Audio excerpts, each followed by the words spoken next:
'Twas the night before Christmas when all through the land Fox News warned its viewers of a dastardly plan. The liberals were launching their war on the season to get rid of Christmas and commit acts of treason, removing decorations out of their sight and telling you that Santa and Jesus ain't white. Environmentalists who will come right after your soul. They hate all things Christmas, especially the coal. They'll sneak in your house all dressed in their flannel and instead give the bad kids some new solar panels. They'll take up all decorations that please us. They'll even go after tiny baby Jesus. Now all these Fox lies cause such a frustration. Who would save us all from this misinformation? When live from the net there came lots of chatter. Could it be old St. Nick, or perhaps someone fatter? Broadcasting from New Orleans down in Louisiana, it was none other than Liberal Dan, coming to save the holiday season, busting through their lies with facts, logic, and reason. But I cannot do it myself, he exclaimed, so he called other groups, each one by name, on Christians, on Muslims, on Wiccans, on Jews, on Hindus and Buddhists and atheists too. Let's all spread the word and tell them indeed that there's no war on Christmas, just one on greed. So instead of joining this manufactured fight, listen to Liberal Dan Radio. Talk from the left, that's right.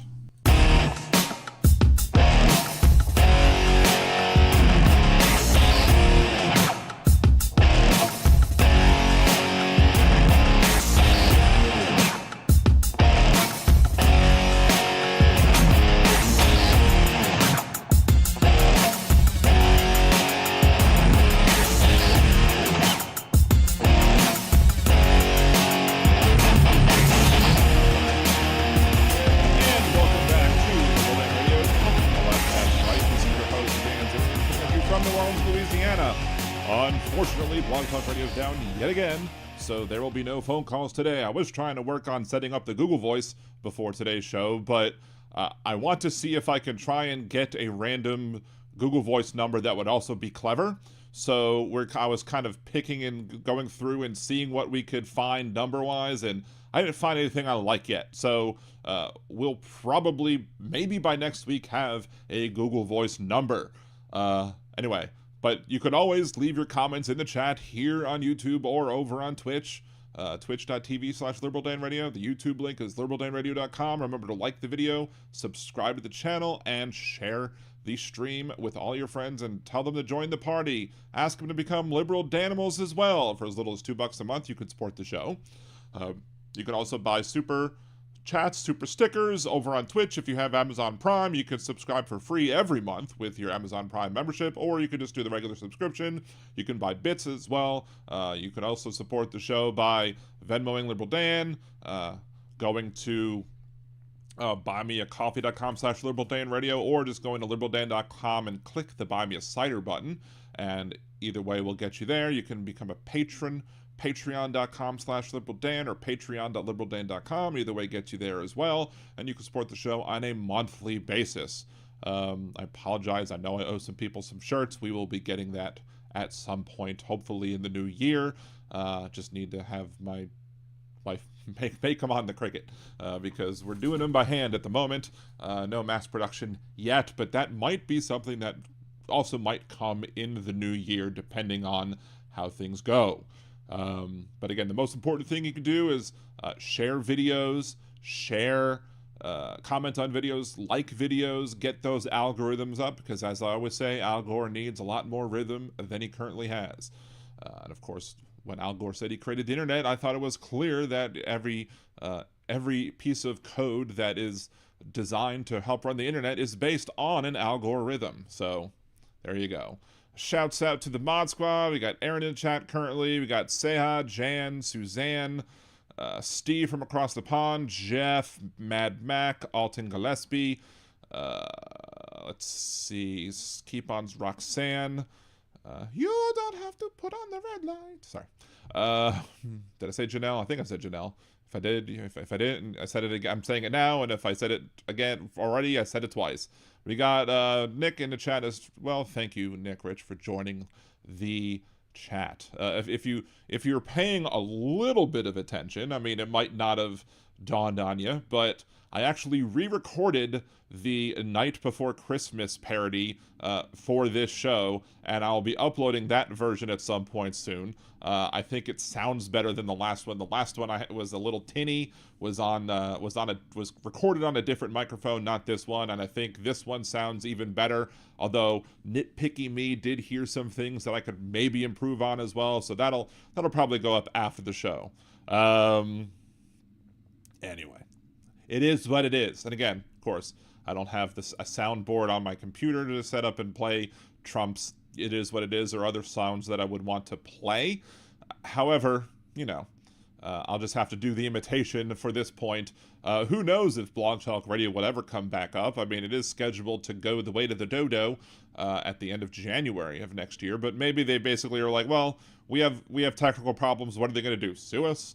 And so they're probably just going to not fix anything and just go off into the long night, not worrying about whatever it was that anybody wants to use their site for the last month and a half that it's still in existence. So whatever, I don't care. I basically just used it for phone calls and for a soundboard anyway. It's not like I was worrying about people listening over there. I much rather have the viewers and listeners or whatever on YouTube and Twitch.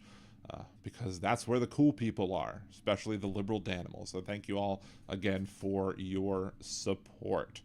Mad Mac, hold this for me, buddy, with a bomb. Hilarious. That's funny. Anyway,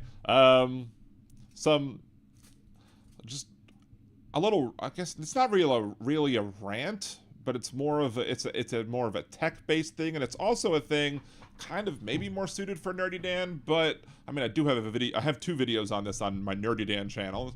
Again, if you like gaming, wrestling, pop culture, and other stuff, I have a bunch of content over there as well. I'm hoping to make more again in the new year as well. However, my kids and I will play games on our Switches, and we got AT&T Fiber, which has been wonderful. Much better signal than previously. Even though sometimes there's some buffering, but I think that has more to do with my laptop than anything. Anyway, the way that the router's set up, you have 2 bands. You have the 2.4 gigahertz band and the 5 gigahertz band. And I used to have on an old router where you could switch between the two. Like you could be like, okay, here is this. Here's the high band, here's the low band, and one of them is going to be named one thing, another one's going to be named another thing, and if you could choose to be on the low band or the high band depending on which device you have, depending on compatibility with them, or whatever. AT&T tries to be smart and tries to say, okay, both of the bands are going to have the same name, you're going to connect to the router, and then we will handle it for you. If your device is better off with the 5 gigahertz, we'll connect you to the 5. If it's better with the 2.4, we'll connect you to the 2.4. And maybe we'll switch you back and forth from time to time. Problem is when you switch back and forth between the high and the low band, and you're playing a game, it kicks you out the game. Not very good. And so my short-term fix, once I figured out that it was band switching, that was the issue, I created a guest network, which is only available on the 2.4 gigahertz band. And I was able to do it that way. So there's no band switching at that point, but it's on the lower tech port. So it's a little slower than it would be if it was on the 5 gigahertz port. I don't know if the problem is with Nintendo, is with the Epic Games, or if it's with AT&T.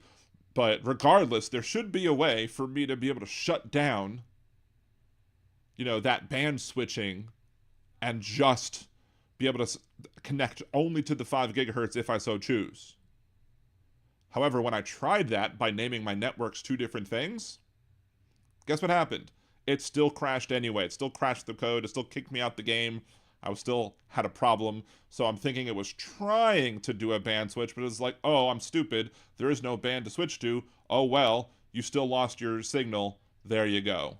Apparently, there are a bunch of people on nerdydan.com over on my YouTube channel over there who were very grateful for the fact that I was able to find this solution and it fixed it for them.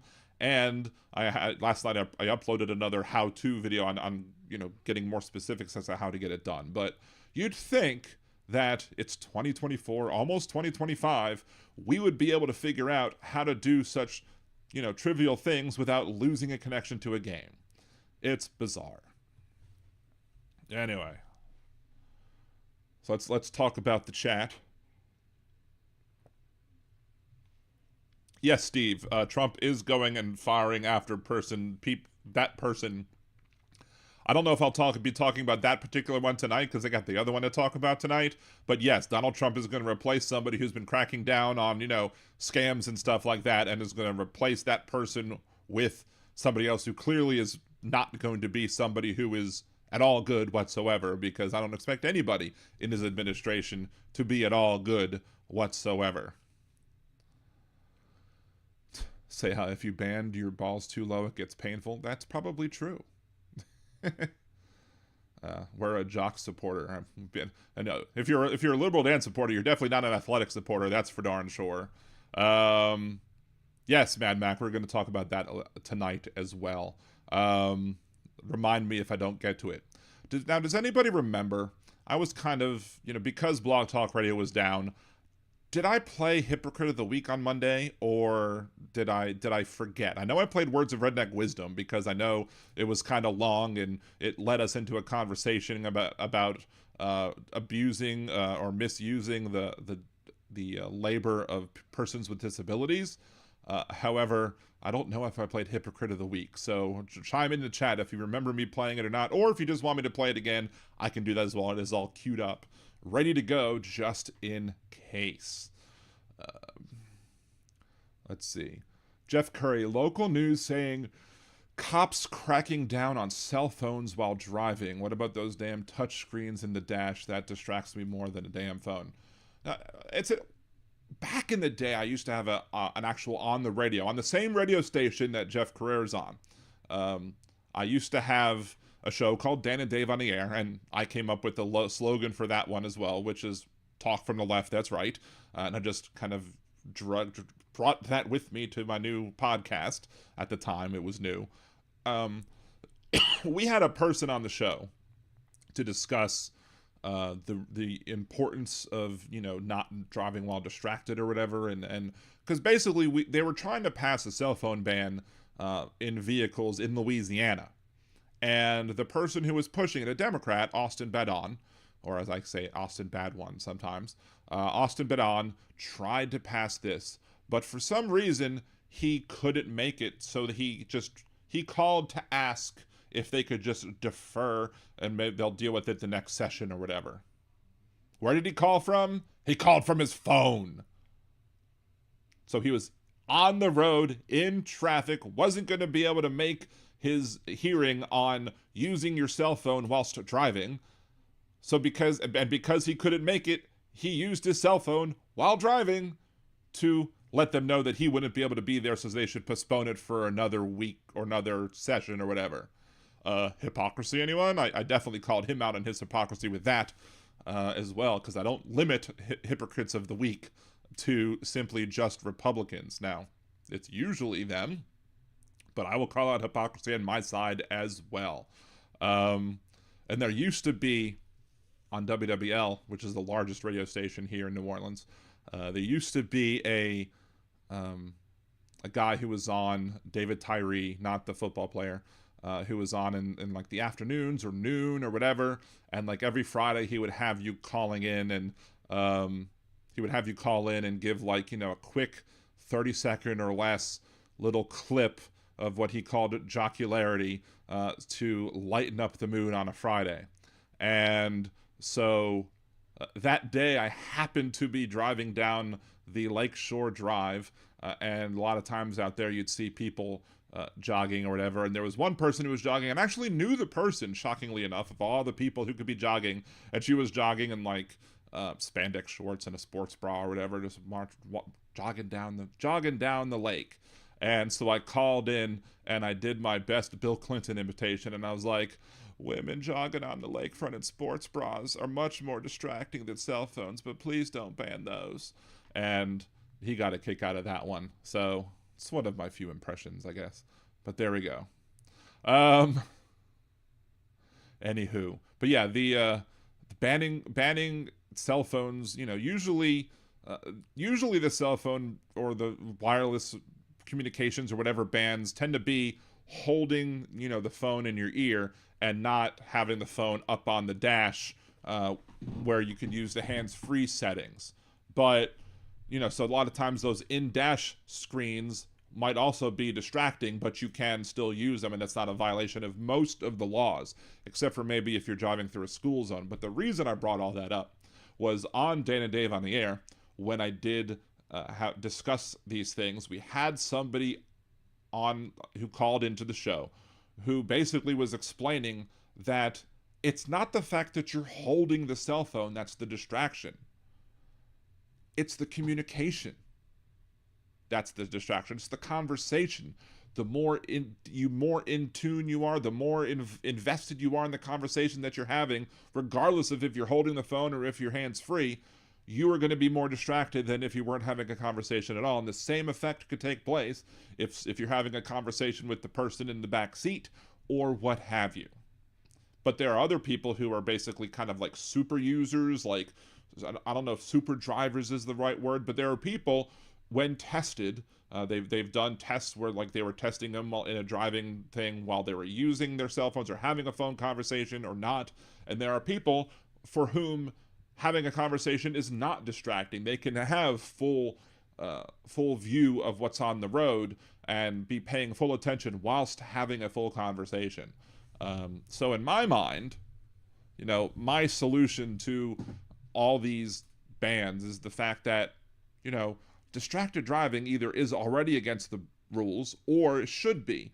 Just call it distracted driving and let it be whatever it is that distracts the driver. And if the person is driving whilst distracted, and it's obvious, and if you have maybe have it on video that the person's swerving or whatever, write them up a ticket for driving while distracted.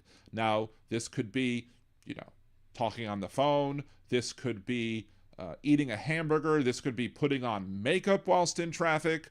This could even be driving while playing a guitar. Yes, I was driving across Lake Pontchartrain one time, and if you've heard me talk about Lake Pontchartrain before, it used to be the longest bridge in the world. The Causeway Bridge used to be the longest bridge in the world, and it crosses Lake Pontchartrain, and now it's the longest bridge in the world over a single body of water. So some other, I think, bridge in China took the longest bridge thing, but it's, I think, over multiple bodies of water or what have you.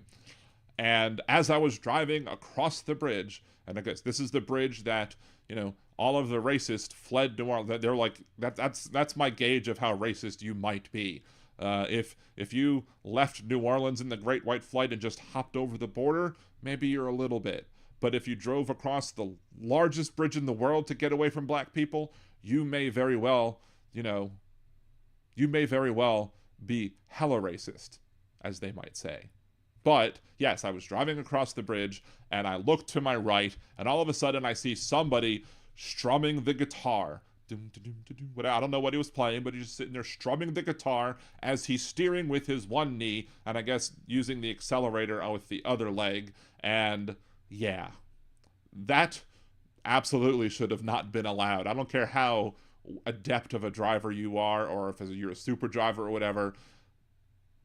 Not having either hand on the wheel for that long of a time while holding a guitar seems to me to be rather stupid. But, it is. See, Nick Rich, I've had the same cell phone number since 2002. I think I've had the same cell phone number since well before that. And, there was a time where I was, switching back and forth because I used to be on Sprint, and then I got onto this thing where it was cheaper, and it was basically you would either be on Sprint or on T-Mobile, whichever one was the better signal. However, it sucked in the city because when I was doing rideshare driving, the only one I could use was the T-Mobile band because the Sprint band would suck, and every time it would try and switch me, I would lose the ability to get rides when I was doing Uber and Lyft back in those days. So I had to try to switch again over to T-Mobile, just because I figured, well, if T-Mobile's the only one that's going to be worth a damn, let me go to T-Mobile. And then T-Mobile, almost caused me to lose my number because of some locking thing or whatever. I was like 5 days away from losing my phone number that I've had for over 25 years. And I was so pissed. My wife was like, I was sitting there, I was berating the people, and my wife was like, after I was done, my wife was looking at me and she was like, that was hot. She liked me just laying into the people, I suppose. So, you know, it happens. We're meant to be together. We're both petty and sarcastic. So, Aaron, dude was probably making a TikTok vid. This is long before TikTok. No TikTok videos at that point. This is well before that. I don't even know if it probably was before Twitch. So, let's see. I've seen reading books and newspapers plus putting on makeup. I've seen the gamut. I've seen everybody do all sorts of crazy things while driving. And you should just make the law that generic. Distracted driving can include, but is not limited to, X, Y, and Z. And if X, Y, and Z is causing you to be distracted, and you are visibly distracted as such that you do, certain actions to qualify you as a distracted driver, you should then be able to get a ticket, while allowing the people who can use their phones, reasonably or whatever, to use them reasonably and carefully and thoughtfully, so to speak. So, we love you too, Seha.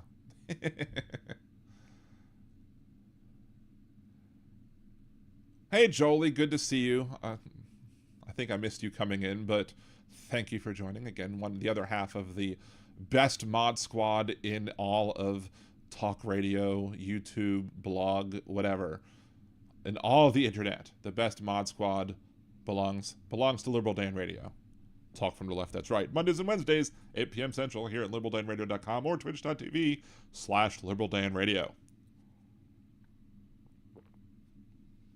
So, I mean, Hal also has good mods, but I only really know one of them. And I love Andrea too, but she's great. But I don't know all of Hal's mods. I know my mods, and my mods are awesome. So, texting is way worse than taking a sip of soda. Sure, unless you happen to spill the soda all over your lap and you start trying to clean it up whilst driving. And yeah, then there's a difference between texting and calling. But even when you're calling may very well be a problem. But I think all of that is not as bad as holding onto a guitar and playing it while driving across the longest bridge in the world. I mean, yeah, maybe you have time to play Freebird, but do you really want to? Should you be doing that? I don't know. But Trucker John's in the chat. Shout out to Trucker John. If you've not subscribed to Trucker John's channel, you should do so. Very good channel. I'm often working and sometimes can't make it.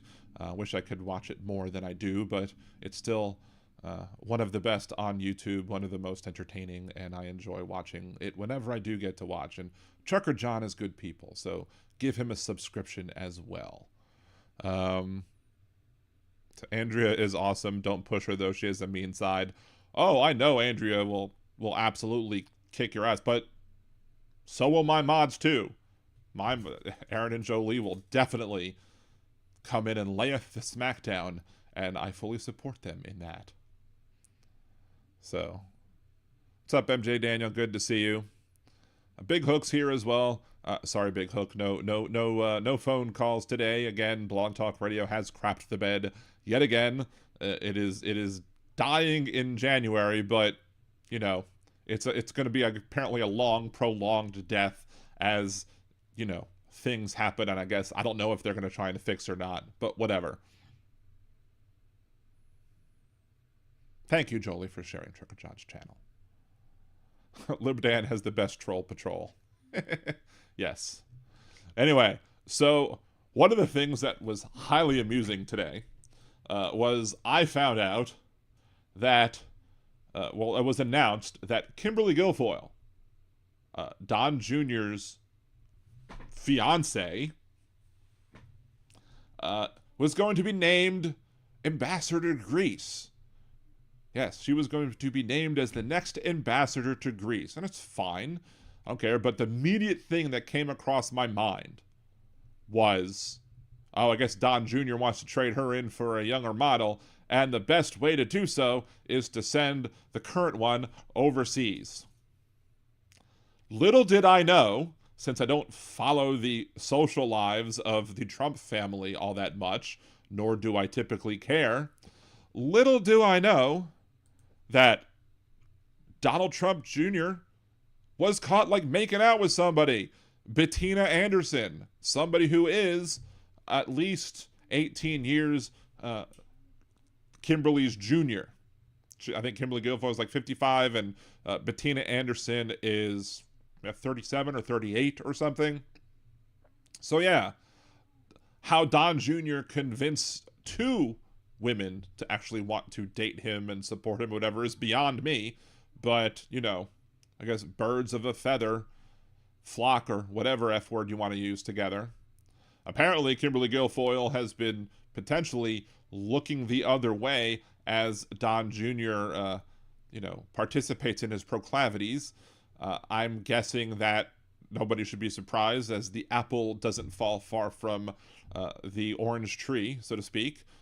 And Don Jr., following in the footsteps of dear old dad, who, he cheated on, wife 1 with wife 2, cheated on wife 2 with wife 3, cheated on wife 3 with Stormy. Well, because, why wouldn't you? Mr. Grab him by the hoo-ha is going to, try and go all the places that he can go, as long as it doesn't require him to, fight in wars or whatever. But, yeah, it was another prediction that I made, that Donald Trump Jr. was trying to get rid of his current fiance to replace her with another person, and lo and behold, that may very well be exactly what's going on in this situation, that she's being sent overseas so he can have more fun with his new, younger girlfriend. What's up? You don't like my music? Thank you for joining the chat. See what Big Hook. I think I missed something that Big Hook. Proclivities. Did I not say proclivities correctly? I'm not drunk, I swear. Suzanne, poor gargoyle. Yeah, I just still loved it when she was like, "And the best is yet to come," and she probably still hasn't, because I doubt anybody married to a Trump has. Apparently, one of the people who calls into the Stephanie Miller show had made that joke like a few days ago or something, and I was like, I made that joke in 2020. Like, that's my joke. Don't steal my jokes. Typical from his family and most of the GOP. I mean, there are people who do have affairs on the liberal left side of the aisle as well. I mean, Bill Clinton famously had his affairs. JFK, I'm sure, had his affairs. Ronald Reagan, I mean, that's the right side, but Ronald Reagan probably would have had an affair if they had invented Viagra at that point. But my point with affairs is this. If you're a politician and you're advocating for family values and sexual morality and the like, don't then go get caught cheating. If you're on the left and you believe that people's individual personal lives are their own business and they should be able to do whatever it is they want to do in their privacy of their bedroom, and you're not trying to legislate what people can do in their bedrooms, then I'm not going to give a crap what happens in your personal life, unless it's like something illegal. Like, if you're palling around with old Jeffrey Epstein and taking advantage of, sex traffickers, then yeah, I'm going to have a problem with that regardless of the party that you're in. But if it's legal and everybody consents, I don't give a crap, unless you're trying to stop other people from enjoying themselves in the bedroom too, or wherever else they want to fool around. Doesn't matter to me. As long as there's consent, and as long as you're not trying to screw other people over from doing the same thing, none of my business. But as soon as you start trying to make our sex lives your business, oh, your sex life is fair frickin' game. Hey, Teresa, good to see you. Thank you for joining the show. Thank you for joining the chat. But yeah, I was just, when I saw that there was the Bettina Anderson thing with Don Jr., after me having predicted on, both privately went like to my wife, and also on Hal's Blue Sky thread. If you haven't joined Blue Sky, you can come over to Blue Sky. You could follow myself, Hal Sparks, and many other good people who are leaving Twitter. I haven't left Twitter. I've used it a little bit less, but it's just such good show prep. That's the only problem with leaving Twitter at this point, is that it's just such good show prep. It gives me lots of topics to talk about. So why would I want to give up that? Of course, what we want to do is try and use Blue Sky more and more. We want to try and get, people's clicks up and, the user up. So basically, the more people use the site, the more people interact with the site, just another algorithm, the more the site's going to be promoted, I guess, by the Google Play Store and the iPhone Store or whatever, and it'll help that go up. But of course, like Mark Cuban was basically saying on Blue Sky, that if you take like time out of your day and just like 100 posts, it'll help the algorithm and help push Blue Sky up the rankings. And I'm like, sure, we should all do that, but you should probably also try and make sure that you're doing that to smaller podcasts and stuff like that. Because if we don't have enough people on the ground or on the internet fighting back against all of these conservative creators, we're going to lose again. Because we need more people out there spreading the word, fighting back against the Republicans and the MAGA folks and their messaging. So,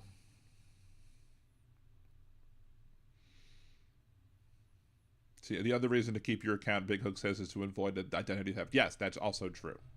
One of the reasons, the only reason I actually downloaded and signed up for there was because you had Ingress, which is a game on your phone, and then that you also have Pokemon Go, made by the same company, and then I was Liberal Dan on Ingress, and I'm Liberal Dan on Pokemon Go.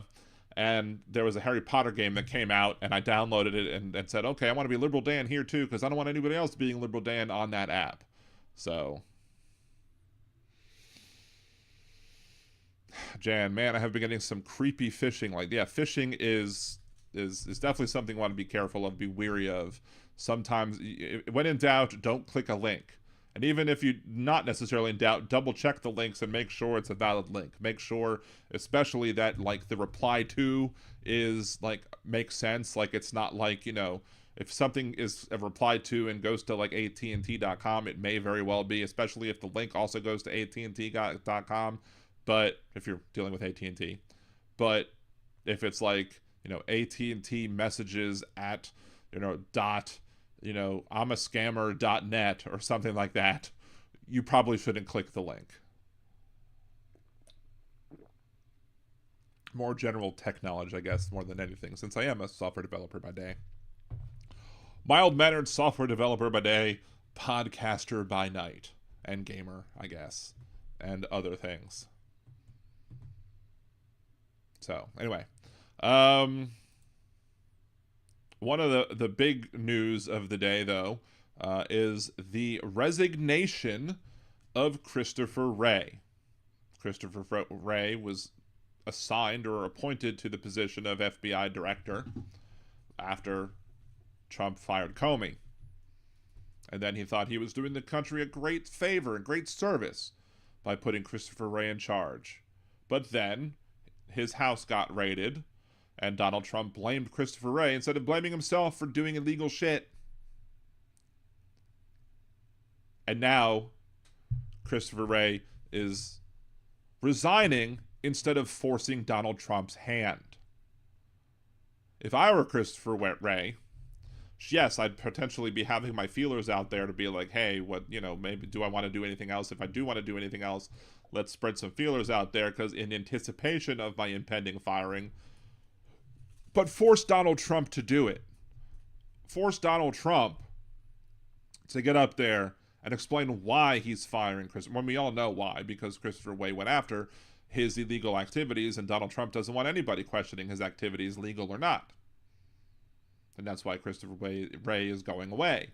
Where there's ill will, there's a Ray, I guess, as I titled the show. But, see, according to The Atlantic, it's calling it, there's an article, the scandalous resignation. When Trump fired Comey in 2017, I was about to drive my daughter, blah, blah, blah, blah, blah. Now Trump, preparing for a second term, decided to replace FBI director again. The figure he replaced he picked to replace Comey, the lifelong Republican Christopher Wray proved unable to meet Trump's expectations, which are to permit Trump and his allies to violate the law with impunity and to investigate anybody who interferes with one. Wray, wrestling with the problem of Trump's desire to separate him from a job he apparently liked, chose to step down on his own. This raises the likelihood that the media will treat the replacement as Wray as normal administrative turnover rather than a scandal. Now, Liberal Dan Radio, we here at Liberal Dan Radio, we meaning me and all of y'all, are not going to just say that it's a regular run-of-the-mill administrative turnover. We all know why Donald Trump is doing what he's doing. We all know that his criminality and Christopher Wray's, thoughts that he should investigate Donald Trump's criminality is the reason why Donald Trump wants to replace him with political hack Kash Patel, who wants to turn the FBI building into a museum and do other horrible, crappy stuff that I'm sure we'll be talking about on Trump Watch if he manages to get the appointment and confirmed, which may very well happen. Who knows? They'll probably use the nuclear option, I guess. I don't know. So, but yeah, FBI directors are supposed to serve for 10 years, because you don't want the FBI director to be beholden to a certain political party or a certain president. You want the people who are in the FBI to, actually, take the oath to the Constitution and not the oath to Donald Trump or whoever the president is at the time. There should be no loyalty, but with Kash Patel, we're going to get somebody who doesn't give a crap about the law as long as Donald Trump's involved. And once Kash Patel's in there, since the head director of the FBI is part of the administration, part of the executive branch, and Donald Trump is the head of the executive branch, what have we learned from the Supreme Court? That every communication between Donald Trump and Kash Patel or anybody else who are his minions that he's installing into positions of power are, all that communication is privileged. So it doesn't matter what Donald Trump says to Kash Patel or anybody else. Courts can't come after it and get that information. Nobody can subpoena that information because it's considered privileged and therefore not something that can be asked for by public records requests or any other investigation like by the Justice Department, whatever. But of course, Donald Trump, unlike President Biden, wants to have a Justice Department that's purely under the control of him and beholden to him, unlike, President Biden, President Obama, past presidents who basically took the train of thought of, hey, we want the AG to be an independent-minded person, so therefore we're not going to interfere with any investigations that are going on. Donald Trump is going to be hands-on with anything that is being investigated, especially if it's people who have wronged Donald Trump in some way. So we've got now, but again, we know he would have fired him. We know that would have happened. But make him fire you.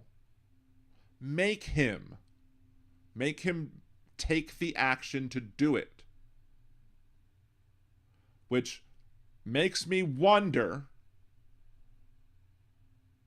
really makes me wonder, that was there any sort of communication going on? Was there any sort of comments made to Christopher Wray, basically like, if you don't resign, we're going to do X, Y, and Z? Maybe did Donald Trump ask whether or not, if you resign now, if you resign before I take office, I won't have the Justice Department come after you. Of course, why would you believe Donald Trump? I don't know. Did that happen? I don't know. I don't know if that happened or not. But it makes me think about the possibilities. Why would Christopher Wray do it now instead of doing it later? Because maybe Donald Trump wanted it to be not as noisy and not as messy. And as such, he was like, look, if you resign now, we promise we won't look into you. We promise we won't go after you. We might go after other people in the FBI, but we won't go after you. So, again, do I have evidence or proof of this? No. Do I think that it's something that's possible? And maybe even probable? At least it's plausible? Yes, I believe it is a plausible theory. I think it is a possible theory. I don't know how probable it is, but I wouldn't bet against it. Because That's what Donald Trump is. Donald Trump is a transactional human being. If you do things for him, he will do things for you. Maybe. Speaking of Donald Trump, let's see. You don't like my music. Just 4 years just 4 more years again. Seriously, this time. Well, with the 4 years we had last time with Donald Trump, can we afford another 4 years? Will we survive another 4 years? How many needless deaths took place under Donald Trump for COVID? Tons. We'll get to needless deaths in a second. Or pizza will send out for you. Funny story about that movie. I might have said this before, but I thought Pizza the Hut versus Jabba the Hutt with a giant blob of pizza with cheese and pepperoni dripping off of his face. I thought that was funny enough in and of itself. Pizza the Hut, Jabba the Hutt, cute. And then after a little while after watching the movie, I think I'm going in a bus on the way to some summer camp or Boy Scout camp or something like that. And all of a sudden, we're on the bus and we pass a Pizza Hut. And I'm like, oh, Pizza the Hut. Pizza Hut. That's the other part of the joke. I didn't need there to be another part of the joke for it to be funny, but I just had a very stupid moment when I was a kid. I was like, of course, Pizza the Hut. That's hilarious.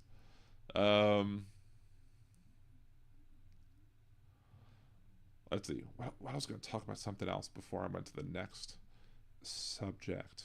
I don't know. The Pizza the Hut comment distracted me. Darn you, Seha. That's fine.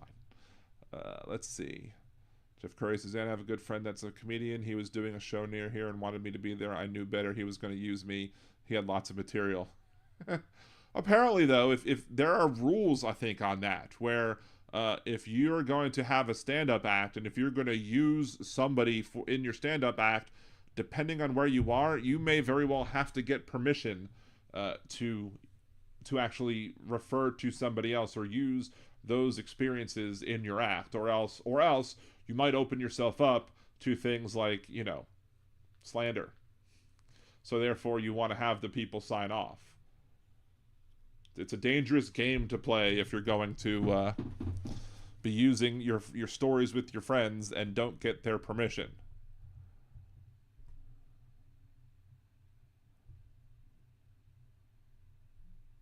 See, Steve, if you like that idea, check Acting Masterclass with Marlon Brando by Peter Serafinowicz. What idea? I'm confused.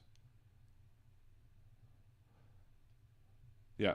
Space with Jeff Curry. Did you say hi? Answer the question. What movie has Pizza the Hut? I don't think I know that one. Spaceballs. It is also one of my favorite movies. And they're supposed to be coming out with the next one. I don't know if it's going to be called The Search for More Money like it was supposed to, as it was teased in the movie. But spoiler alert.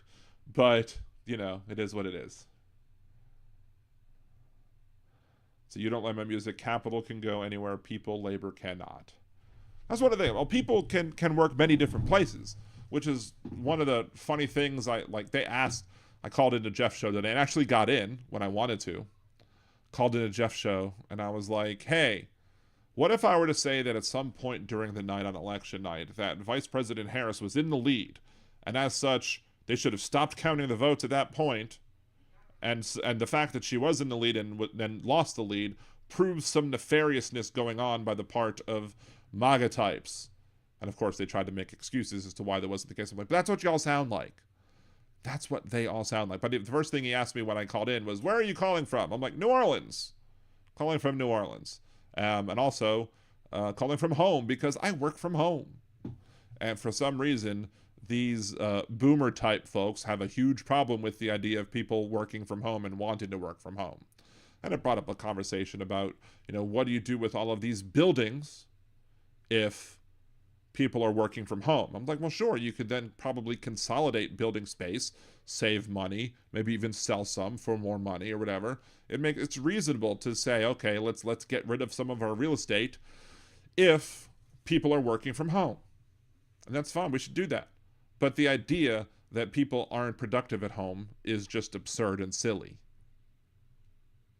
And if I'm working from home, I might actually, there are weeks where I work more than I might have worked when in the office. Why? because that's where I work. And if I know something has to get done, I can sit there and work till 2 o'clock in the morning if I feel that it's necessary and I know that it's necessary. Whereas if I'm working in the building, that might not be the case. So,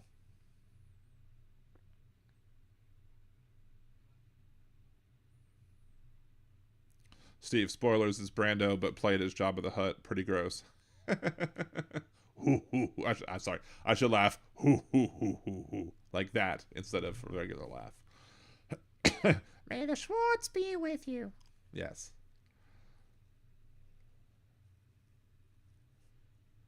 Brando wasn't a very good actor.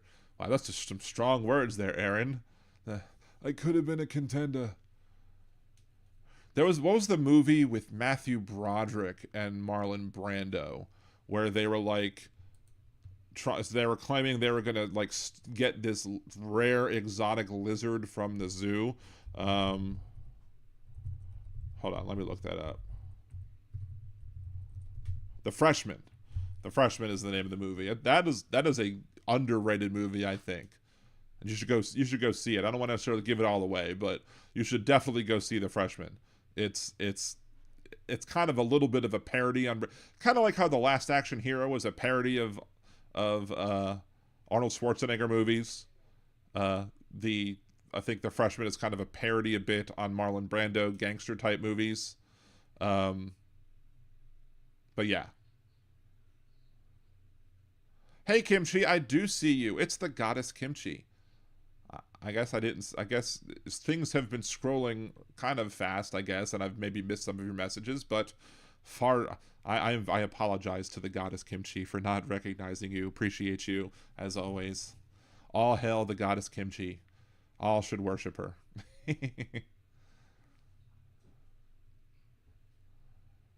There's so many great lines from Spaceballs. If you've not seen Spaceballs, you should go see Spaceballs. You should go rent it or find it online or wherever, whatever you need to do to watch Spaceballs. Go watch Spaceballs. I appreciate your worshipfulness. I appreciate the fact that you accept my worshipness. Roxanne, you recall that was a very entertaining movie, The Freshman or Spaceball? Well, both are. So you don't like my music. Neoconservatives are basically conservatives who like Israel. I don't even know if they like Israel that much. A lot of the neocons who like Israel only like Israel because A, they appreciate when Israel attacks Arabs and they hate Arab people more than Jewish people, and B, in order for the religious conservative prophecies to become true, you need a whole bunch of Jews living in Israel so when the end times come, they can die first. With friends like that, who needs an enemy? So, Steve, I disagree. Have you not seen Streetcar Named Desire? It's amazing. Everyone speaks stilted acted voice, but Brando sounds like a real person. It's incredible. Acting became real. Yeah, although it's funny because back when I initially moved here to New Orleans, I would, sometimes when I take cabs, have conversations with like cab drivers or whatever, and they would talk about how tourists want to go see Desire because they want to see the Streetcar Named Desire, and they're like, you don't want to go to Desire. Desire is a housing project, and it's not a very good neighborhood. You don't want to be caught anywhere near there because it's not going to be good for you. But everyone's like, no, I want to see Desire. There's no streetcar there. There's no streetcar named Desire anywhere near Desire. Stay away. Of course, all of the housing projects got torn down or changed into other sort of housing type things and whatever. Now the bad neighborhoods are more all over the place. But kimchi. My grocery store moved kimchi again. Took me a while this time, but found without asking. I refused to ask. They are doing that to me on purpose. I'm convinced now. That's one of the things I complained. I think I uploaded that video up to YouTube as well. However, where grocery stores move things. And my idea about grocery stores moving things is ableism. Because not everybody has the wherewithal or the ability to be able to walk and search, hunt through the store to go find the items in their brand new locations. So to move everything around just because you want people to buy other things is to me ableism, because again, persons with disabilities need to be able to get around the store and not have to waste time walking around the store or getting around the store to trying to hunt down all the things that they're used to getting in their normal place. So, unless you're going to have some sort of map that says, show me where this is, and it brings you right to it, then no, you should keep the things where they are. And if you want to push other different items, push those other items that might be seasonal or might be, not regularly purchased, put them like between all the other items that are in their normal places. So, anyway, that's a little rant of mine, I suppose. Let's see. Talked to Christopher Wray. What was the thing that I wanted somebody to remind me to talk about, and then I didn't get to it, and I want to talk about it now? Let's scroll back up and see, because I know there was something that I wanted to talk about, and I forget. Let's see. I think it's gone the way of the dodo, or gone the way of Blog Talk Radio. I know I wanted to talk about it, and then I didn't take a note, so I forgot to talk about it. Hilarious. Yes, John Candy's name is Barf. Full name, Bartholomew. Love it. So let's just, maybe we'll look up in the regular news or whatever. But one of the things I did want to talk about, there's apparently a rumor going around that the individual who called the cops on Mr. Mangione, on Luigi Mangione, the person who called the cops on him, may not be qualified for the reward money because instead of calling the tip line, she called the cops. Or they, I think it was a she, but it could be he or they. But anyway, they called the cops instead of calling the tip line, and therefore they might not qualify for the $50,000 reward that they offered to give people. Now, we all know snitches get stitches, and everyone's been joking around about that and, giving, negative feedback bombing McDonald's because they have a rat in the kitchen, so to speak. However, if you want people to help you solve crimes when those people are not, police officers or other part of law enforcement themselves, if you want that to happen, you better not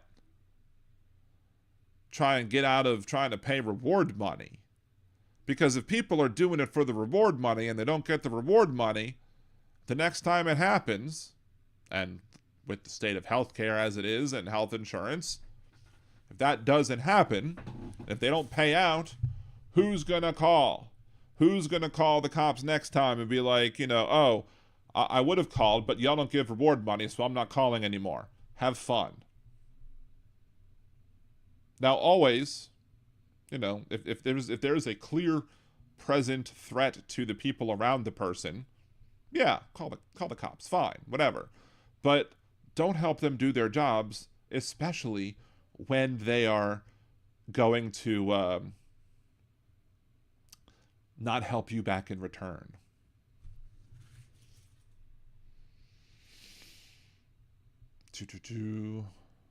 No one has any master plan for a better society. All we can do is seek democracy and equality and hope for the best. True. I mean, we do have, there are a lot of people who are, okay, a lot of the jokes are going around, and there are a lot of people. I am, frankly, let's record this one. So we're going to record this part of the show. And so when I end it, I'm going to say thank you, goodbye, or whatever. Have a good day, but I'm not ending the show. Anyway, let's go with this one.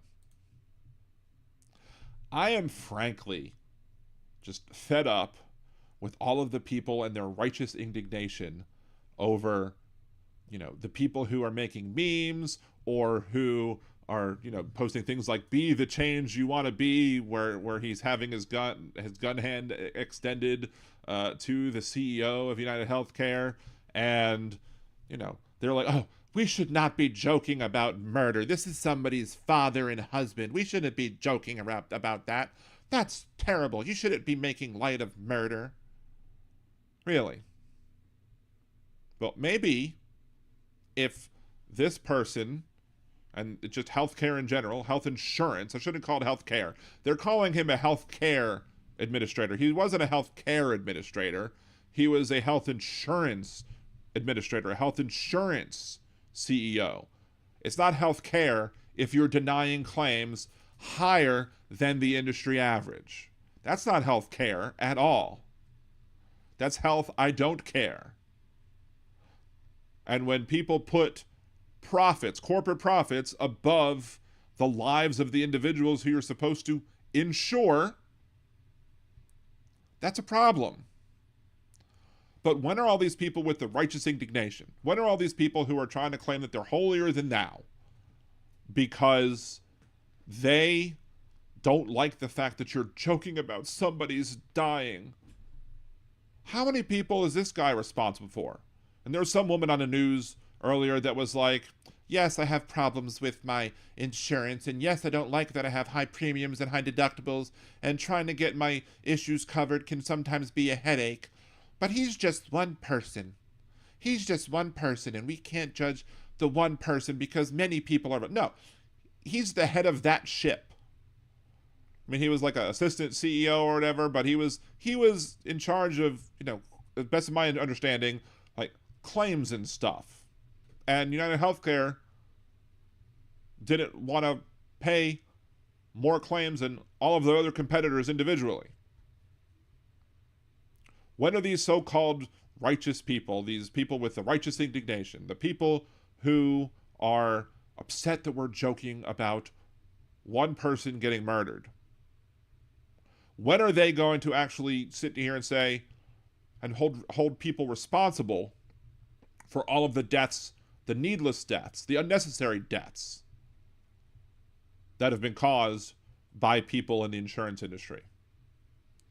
Failure to pay certain claims, denying the ability and the right to get particular procedures done because you didn't dot all your I's or cross all your T's.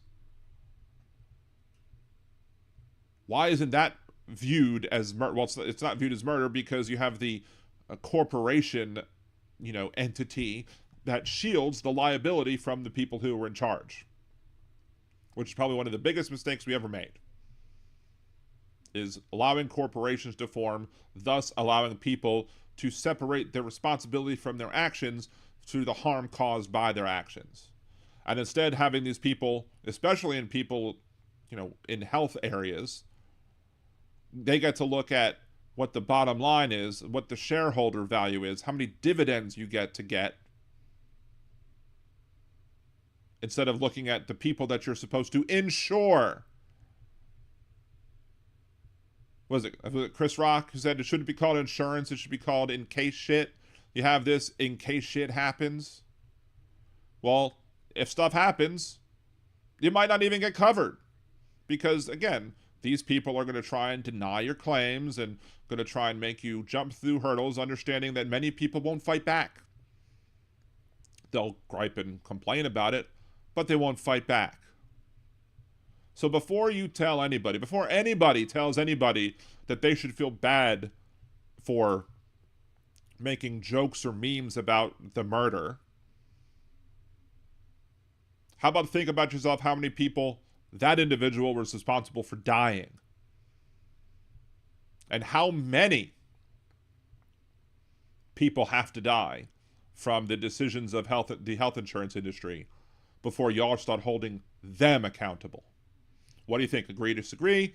Leave your comments down below. Remember to like the video, subscribe to the channel, and have a good day. I was fighting a cough that entire time. Big hook.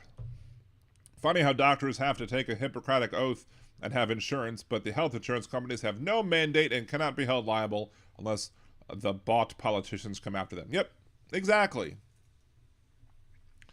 Exactly 100%. Burger King's new ad says they are not stitches. They are not snitches, so to speak. See, Trucker John, we have a health insurance problem, not a health care problem. Exactly. We have some of the best doctors and facilities in the world. We just can't afford to pay for any of it. Almost 70,000 people a year lose their lives due to not having insurance or having denials of their claims. Exactly. Exactly.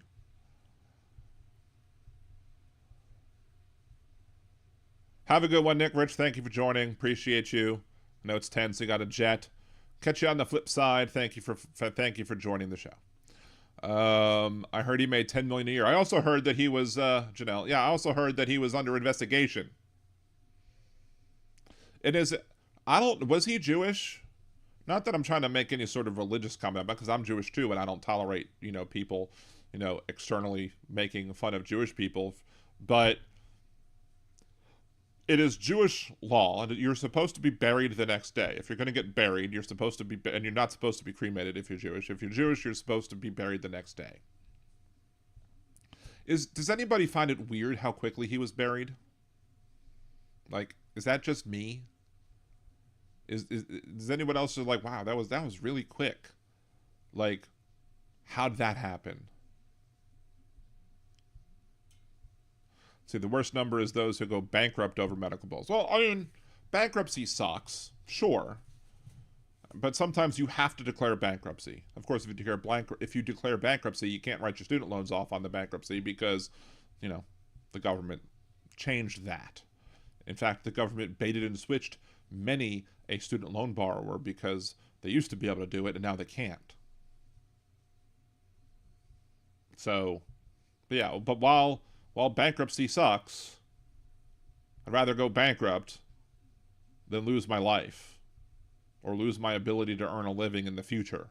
You can always come back from bankruptcy. Donald Trump's done it plenty of times. Donald Trump's companies went bankrupt 6 times, and now he's president of the United States, or he's going to be in 40-something days. Of course, his bankruptcies were purposeful and abuse of the system, whereas most people who are individuals who declare bankruptcy actually have legitimate problems that they need help dealing with. Too much debt. Too much debt, not enough income, needs to be either reorganized or just forgiven. Big hook. I thought the government had a mandate to protect their citizens. Well, you'd think that the insurance companies have a requirement to cover their patients too, but that's not the world we live in, apparently. Government will only protect its citizens as much as it doesn't affect their bottom line, it doesn't affect their campaign contributions, it doesn't affect their ability to go back into government. Especially if they're Republicans. And since conservatives are going to be running the show, don't expect any good changes anytime in the near future.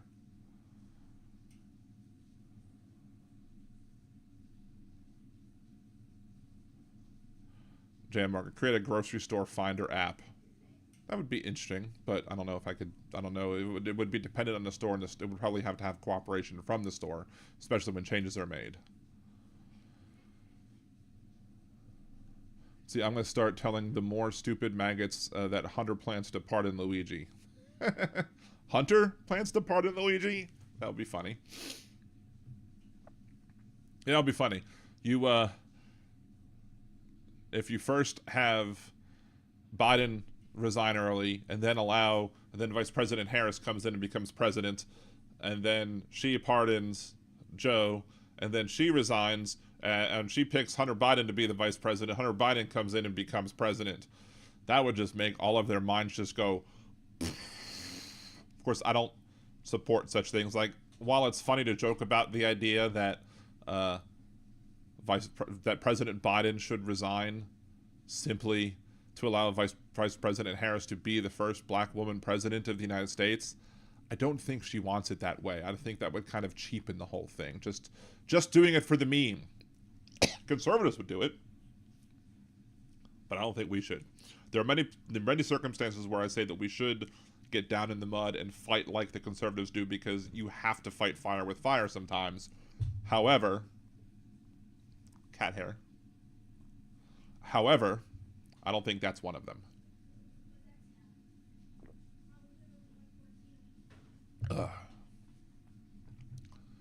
Scroll back down. I kind of scrolled up a bunch.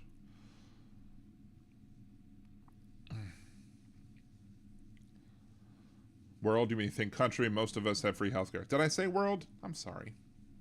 Sometimes the United States like to think that they're the world, but whatever. Or maybe I was using world, like, figuratively. See, greed is the end of decency and humanity. You can never satisfy greed and is only capable of hurting others. Yep. Just like I say in my War on Christmas intro to the show, there's no war on Christmas, just one on greed. Because the people who demand that they should be able to say Merry Christmas without anything, without having to worry about it, the people who just want to say Merry Christmas. Like I once said Happy Holidays to somebody at a bank down here, and she was like, Merry Christmas! I'm like, holy crap, why are you so angry? The Happy Holidays includes Christmas, you know. But they're greedy. They want to have entire control of the system. They want to have entire control of everything. They want to be able to dictate things from what religion you could practice to, you know, what holiday greeting you could say. If you dare say anything else that's different from their Christo-fascist worldview, you're an evil person. Even though Donald Trump is the worst Christian ever. Biden should somehow sign permanent protections for SSI, Medicare, and Medicaid to protect us from Trump's greed and power grab. Wish he could. I don't think he could. I think that would require major legislation that it probably would require a constitutional amendment, and that ain't happening. Let's see. If they create a committee to investigate the risk to CEOs, they can consult a Luigi board. A Luigi board. That is great. That is really what that is a smart joke. I like that. I like that a lot. A Luigi board. Perfect. That is great. I'm going to pin that. I'm going to pin that to the top of the chat because god damn it, that's hilarious. That is abso-frickin-lutely hilarious. Well done. Yeah, and I don't think Roxanne can even be done through legislation. I think because you could always overturn legislation with more legislation.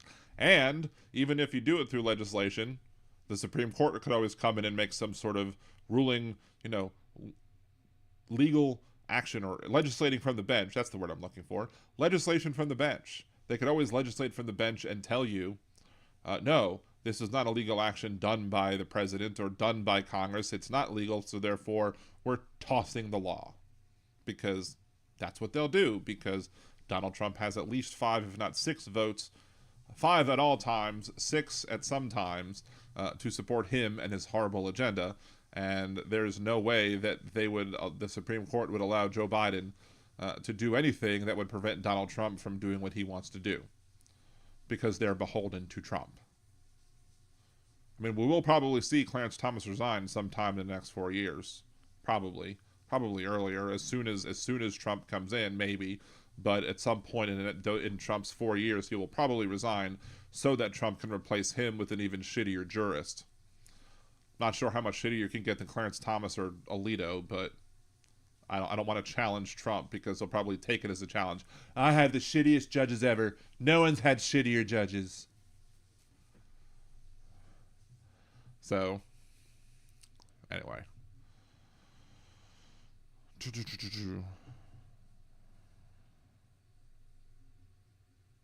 See, wanted CEO posters and other threats emerge after Mangione's arrest.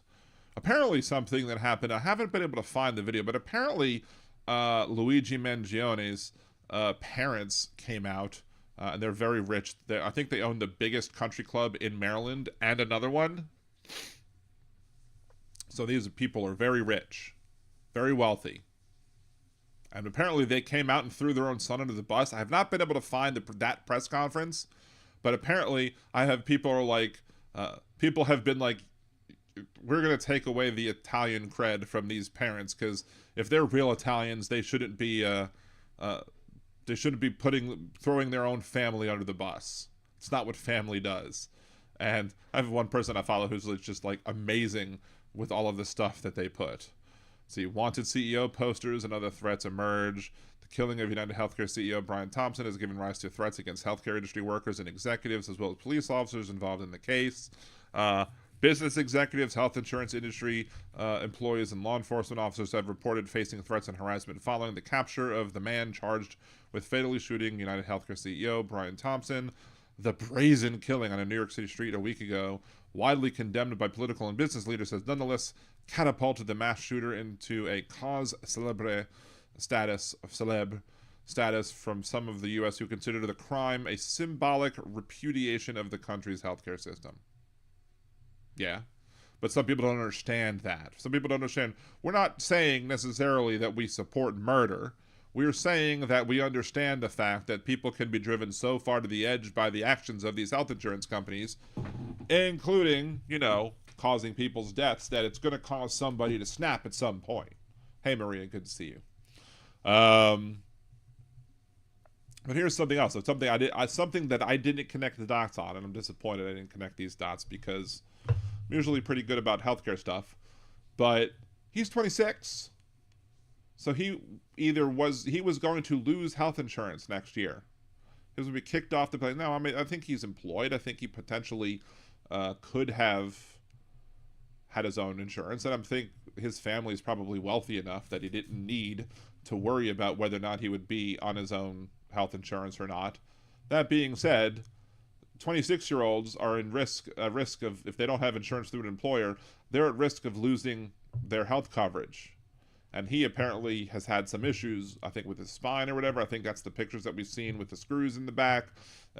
Supposedly, I think people have said that it caused sexual dysfunction and other issues that probably would be enough to drive somebody crazy if they had to deal with all those crap and were dealing with the fact that you couldn't get the procedures that you needed to get done, so they cut corners or whatever. We'll all find out. It's all going to come out, and we're going to cover it on the show, but the idea that people don't understand that people will snap if enough of these decisions are made, and that the people are going to fight back eventually, because as Dr. King said, as I think I've mentioned this last year, as Dr. King said,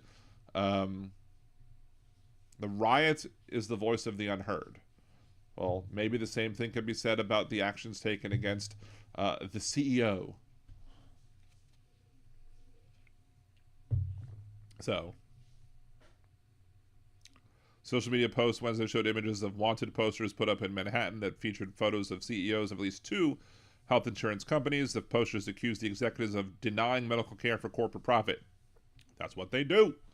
The posters, many of which have been taken down, included the terms denied, defend, and depose, words associated with the bullet shell casings found at the crime scenes. The word has also been used on merchandise sold, glorifying the killing.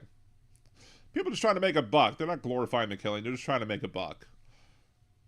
If I hopped on, I probably would make something too, just to be silly. One of the companies named in the posters declined to comment, while the other did not respond to requests. It is unclear who was behind the stunt. Catherine Wild, president and CEO of the Partnership of New York City, an advocacy group for the city's business community, said she had heard about incidents over the weekend involving 2 CEOs, one who received an anthrax threat and the other package of a supposed bomb.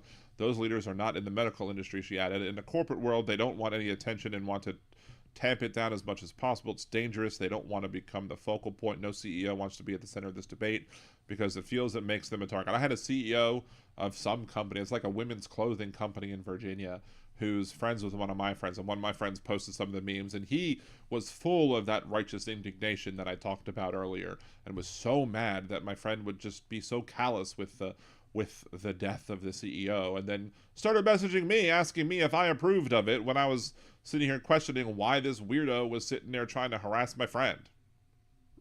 And I'm like, look, what you don't understand is you might not like the callous nature in which some people treat this situation, but other people don't like the callous nature in which healthcare or health insurance executives treat their insured by denying claims and denying coverage and doing other things that are making the people not be able to get the healthcare that they need in order to make their lives better and or save their lives. The things that they're paying for.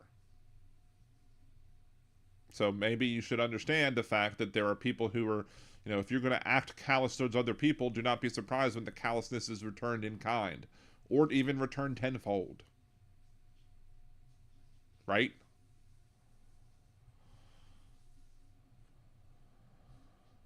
See, Dan Staub, he is a reflection of the failure of government to properly regulate health insurance and to allow them to rip off Medicare and Medicaid, all while not delivering services.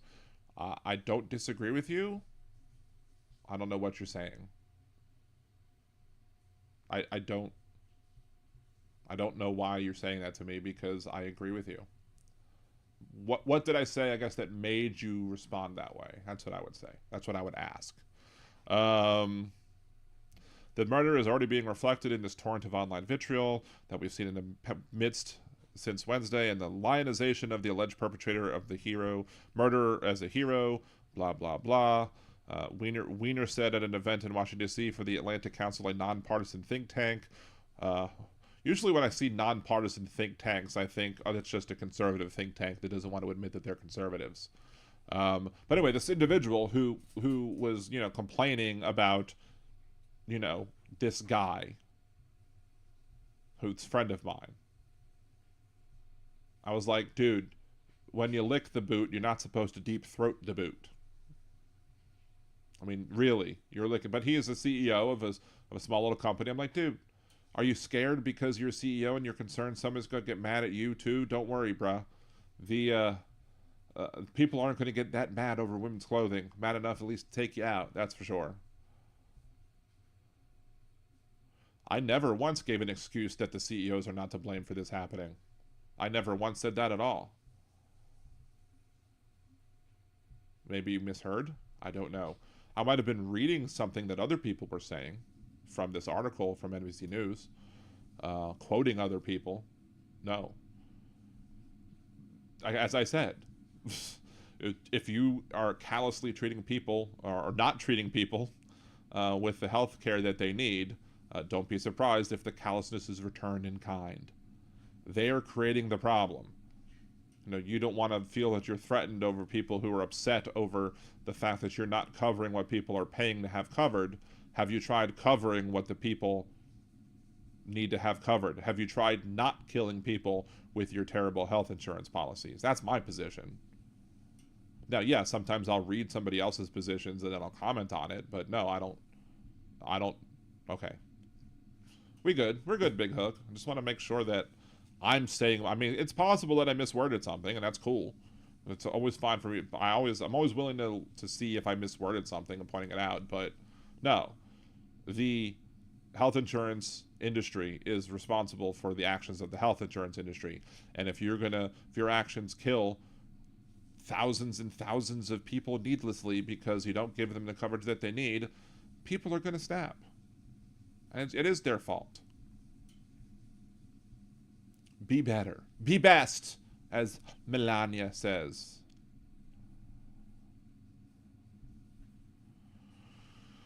Let's see. UHC Healthcare spoke on the condition of anonymity because they feared for their personal safety and losing their job, said employees at the company have received threats over the phone in the last week. Some have been from members upset about their claims, other from people looking to air general grievances about the company. The employees said that they are aware of a call involving a threat to blow up United Healthcare building, and that one caller recently asked for details about the employees' children.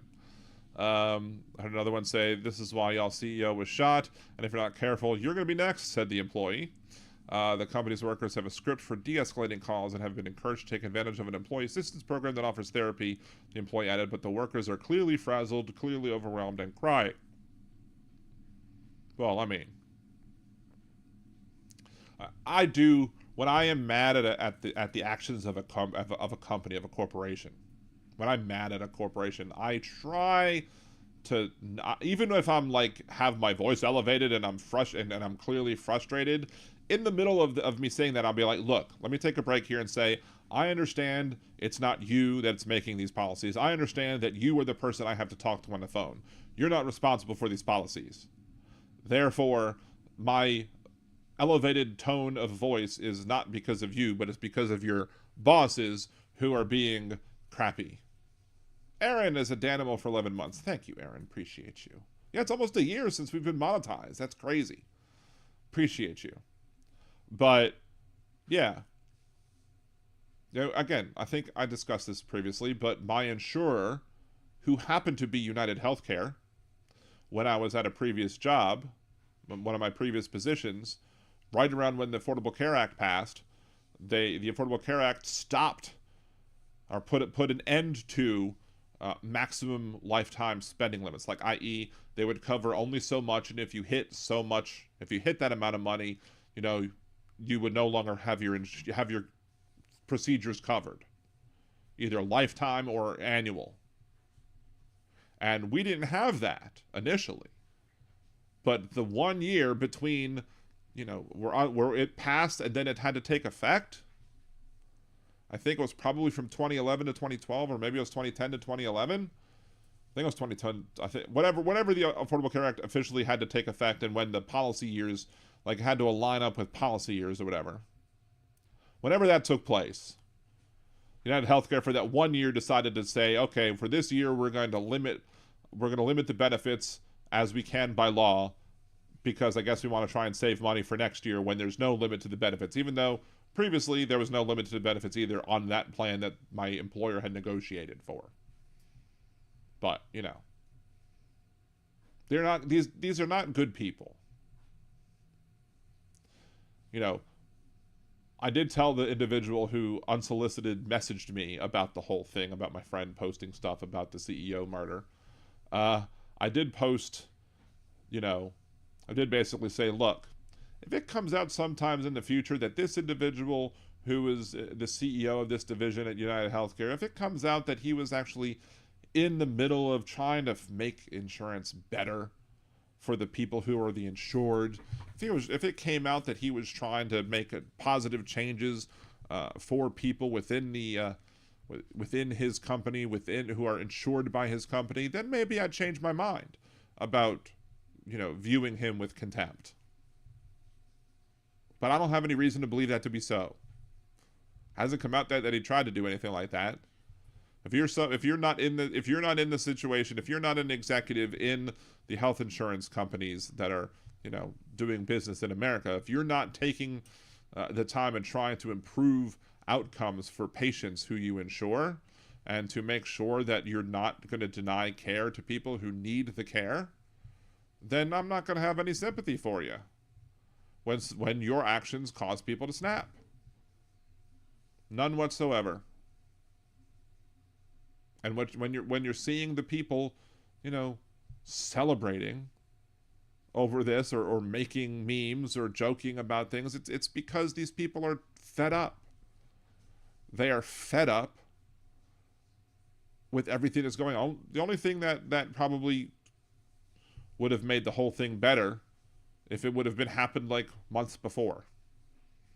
Because apparently there are some people who are conservatives. There was a conservative post that was like, liberals are fed up with this system and whatever, blah, blah, blah. And they were blaming liberals for it. And the conservatives responded to the conservative pundit, was like, it's not just liberals, dude. We're all tired about the system. Well, maybe if y'all are tired about the system, you shouldn't have elected a corporatist idiot who ran as a faux populist to be in charge of the country. Because that faux populist idiot is not going to make things better for you and insurance. And your insurance. Your insurance policy is not going to be better under Trump. Not one bit. And he's going to do his damnedest to make it worse. So, big hook, sorry, the rest of the world. Yeah, the rest of the world has gone to single payer, and people don't understand. Like some conservative on some other thread or whatever was like, where does the money come from? How do they get paid? You can't force people to pay. You can't steal their labor. Like, nobody's forcing people to work for no pay. They're going to get paid. They're going to get paid by the hospitals and the other healthcare whatever, and the healthcare facilities that employ them, and then the money to pay that comes from the taxpayers, and the taxpayers may have to pay more in taxes, but it's going to be less in taxes. The amount of increase in taxes that you get by having a socialized healthcare plan is going to be less money than what you're currently paying for your premiums alone, let alone co-pays and deductibles. But this person was so used to arguing with people who are not me, I guess, that she had a canned answer and answered as if she never read my post. Never read my response, because my response clearly said, yes, I will pay more in taxes to get a health insurance plan that is a national health insurance plan. That will happen. My taxes will go up, but not in a vacuum. My premiums will disappear. So the net effect is a positive on my family. And again, when my wife went to the doctor for one of the last times before we lost Medicaid, because we picked up Medicaid during the pandemic, because for a brief while I was not employed, The doctor was like, I'm so sad that I'm losing all these patients are losing their Medicaid, because under Medicaid, I can actually give the people the procedures and the medicines and whatever they needed to help them be better.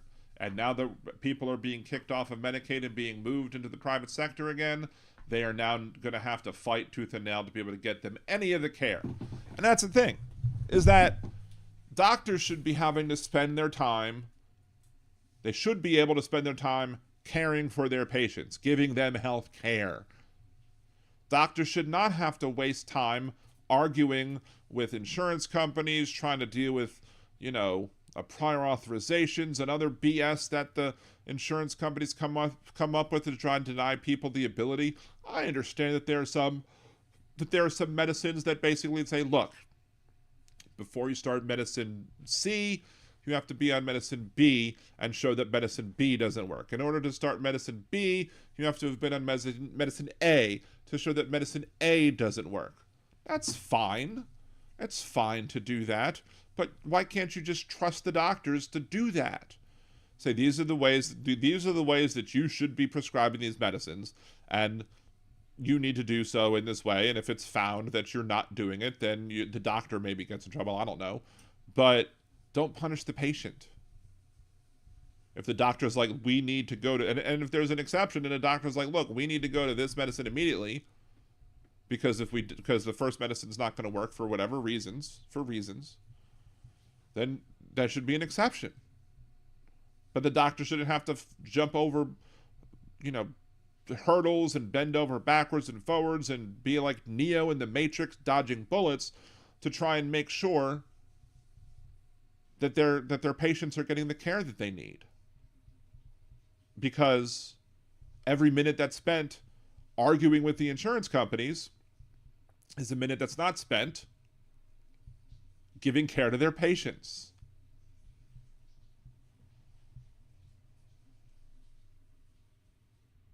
Oh boy, I missed Adlo Him coming in the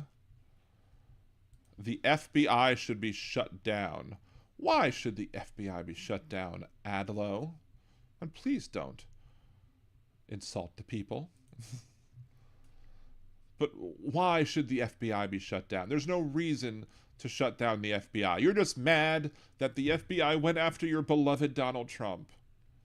It made you cry, didn't it? Did it make you cry when the FBI raided Mar-a-Lago and found all of his illegally taken documents, those that he hid from the grand jury? When the grand jury subpoenaed the documents that he had in his house, and not only did he hide some of the documents and not return them, he had his attorneys lie to the grand jury and saying that all of them were turned over when they weren't. It's a criminal. Donald Trump's a criminal, and the FBI should be going after criminals. Or maybe you're concerned about the J6ers and the political prisoners that are the J6ers. Boo-hoo! Sorry, I'm just tired of the BS. I'm tired of y'all, whatever happened to y'all being law and order? Y'all don't give a crap about law and order. At least you don't when it's a white billionaire. If it's a minority, you scream law and order left and right. But if if it's Donald Trump, you don't give a crap what laws he breaks. So law and order, my big fat hairy ass.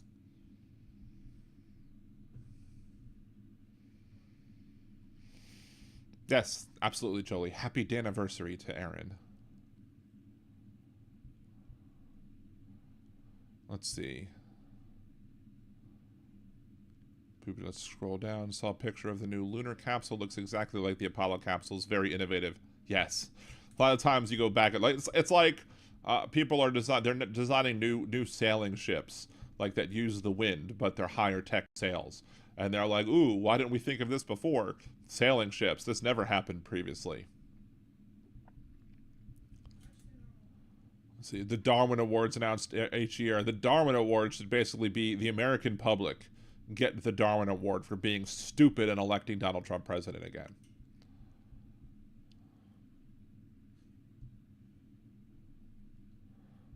Adlo Him, no, Donald Trump is not our president. Joe Biden is our president. Donald Trump does not become president until noon Eastern time on January 20th, 2025. And he stopped being president at noon Eastern time, January 20th, 2021. That's how the government works. But no, they didn't waste their time, T-H-E-I-R, not T-H-E-R-E. They didn't waste their time, or maybe the court, Judge Cannon, made it a waste of time because of all the BS she pulled. But President Trump absolutely should have been convicted of a crime. There's evidence of it. There's audio evidence of him showing classified documents to people without clearance.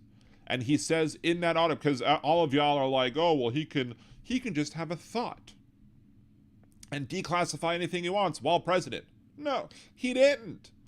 He clearly says in the audio that he could have declassified it, but he didn't. But he's still showing it to people who don't have the ability, didn't have the authority. That's a crime. And not only is it a crime, it's a stupid crime, because Donald Trump signed a bill into law that made mishandling of classified documents a felony. Happy anniversary, Jolie. So only an idiot would sign something to turn something into a misdemeanor from a misdemeanor into a felony, and then commit that same felony. Only an idiot would do that. We have an idiot incoming president. They will be free soon. I really, really hope, and I'm not holding my breath on this. I'm really, really hoping that Donald Trump, when he gives his pardons to the J6ers, that he doesn't do it for Jake Lang. I so hope that Jake Lang does not get a pardon. Because Jake Lang was on video taking the implements from the police officers, like shields or batons or whatever it was he grabbed, and then attacking the police with them.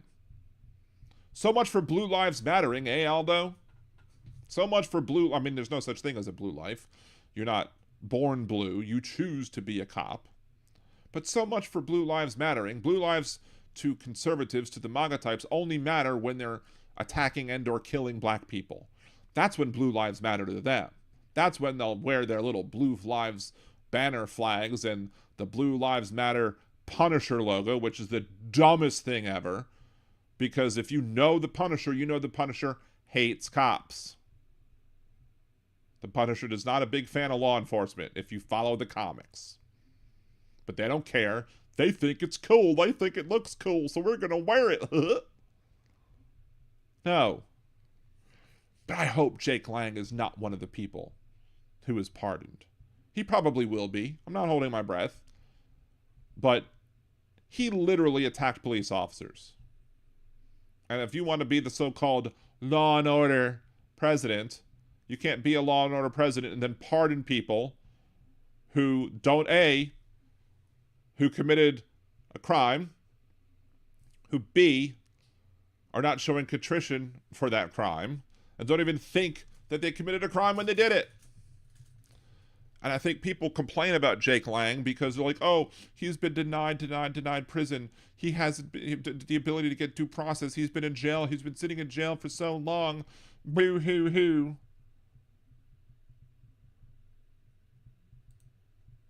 Boo hoo hoo. Well, guess what? From what I've seen, it's Jake Lang using procedural tricks to not allow his trial to go forward. He's the one that's responsible for the delay, as I understand it. And he's probably responsible for the delay, probably because he figured he'd rather wait in jail for however many years he's now been in jail, for Donald Trump to come in under the idea that Donald Trump's going to pardon him. I hope he doesn't. I will laugh. I will sit here and eat the popcorn watching Jake Lang's tears if Jake Lang is looked over for a pardon.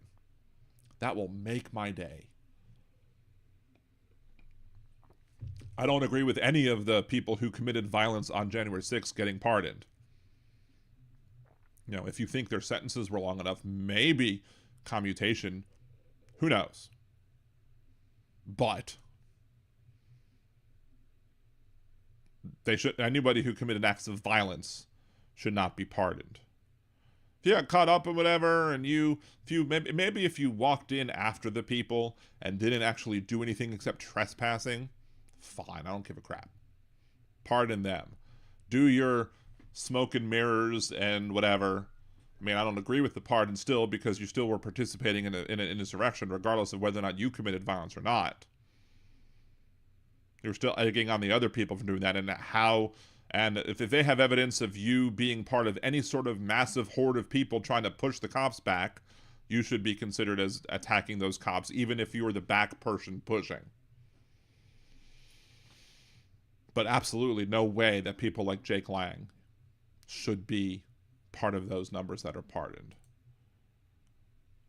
And guess what? I'm sure he will. But it will make my day. It'll be a one small bright spot. And supposedly he's doing it on day one. We'll see. Maybe we'll have to do a countdown. It's been so many days since Donald Trump has become president, and he has still yet to pardon the sentences of anybody from January 6th, or these people from January 6th. Don't y'all feel stupid? Because again, Donald Trump is a transactional person. He only wants people that are going to do things for him. What are the J6ers going to do for him at this point? Nothing. They can't do anything for him. So he won't care about them. He probably cares more about the fact that he has not Kim Jong-un. President Xi. President Xi has been invited to the inauguration. There's never been a foreign leader who's attended an inauguration before. But Donald Trump wants to be the first because he wants to, whatever, because he probably is going to push for a military parade in his honor too, right? Because that's what he is. That's what he wants. He wants to be treated like a dictator. Because he wants to be a dictator. He's a dictator wannabe. And he puts the dick in dictator. Although had said, "We may come for you next." All right, bruh. Whatever. Sit down behind that keyboard and bang away at that keyboard as much as you want. But that is not cool. And you may very well get a full-on ban at this point. I don't care. Yes, also losers, not loosers, FYI. Thank you. I think that was kimchi. So, yes, it was kimchi. Drives me crazy when people say loosers instead of losers. Kid Rock even said he saw crap that was not cool, and he was married to Pam Anderson. What's wrong with Pam Anderson? I mean, it's bad choice on her part, but still.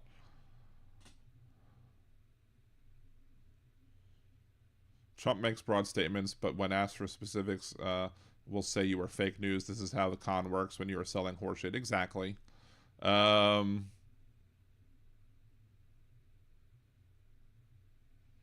is always on Adderall. He doesn't know what the fuck he's doing or talking, probably.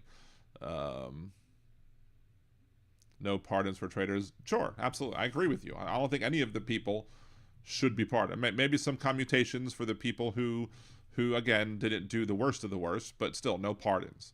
If you're a traitor, remember when treason to this country used to mean something and used to actually end up with a particular punishment for treason? Why not here, right?